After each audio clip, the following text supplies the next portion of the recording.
Bond issuance does traditionally slow down in the summer months. However, in 2012, we're actually seeing very robust issuance.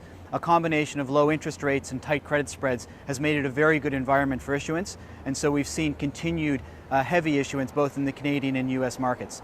We do think in August, traditionally, markets do slow down quite substantially, so we are expecting a slightly slower month, but we still think there's some great opportunities out there.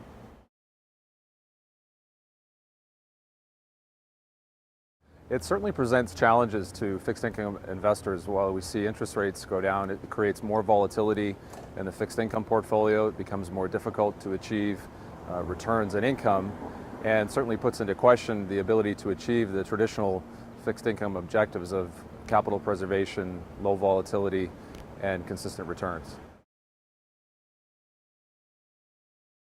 There have been some negative headlines about the banks in recent weeks. Most recently, there was some of the Canadian banks put on negative watch by the rating agencies. And it's easy to think that the banking sector is in difficulty or that there's no returns to be had. But in fact, we're seeing some very positive returns from our banking positions. We own some Royal Bank of Scotland preferred shares. Those increased in value by 11% just in the last month. So by looking beyond the headlines, by looking for opportunities for positive price action, we can still generate very positive returns. Our strategy really is not about taking large directional market moves.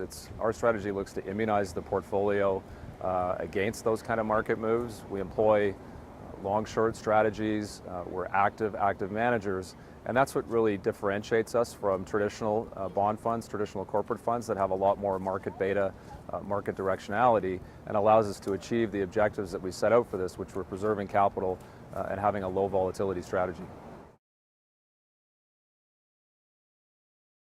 We spend a lot of time looking at tail risk hedging, and that's the risk that there's going to be some large out-of-order move in the markets due to negative headlines. The fact is that right now, tail risk hedging is extremely expensive because there's so many people focused on that risk. We think that in this market, the better way to hedge is to reduce position sizes, to focus on liquid markets, and we think by doing that, we won't be paying away a lot of our returns, and we can still react as and when there's a market shift.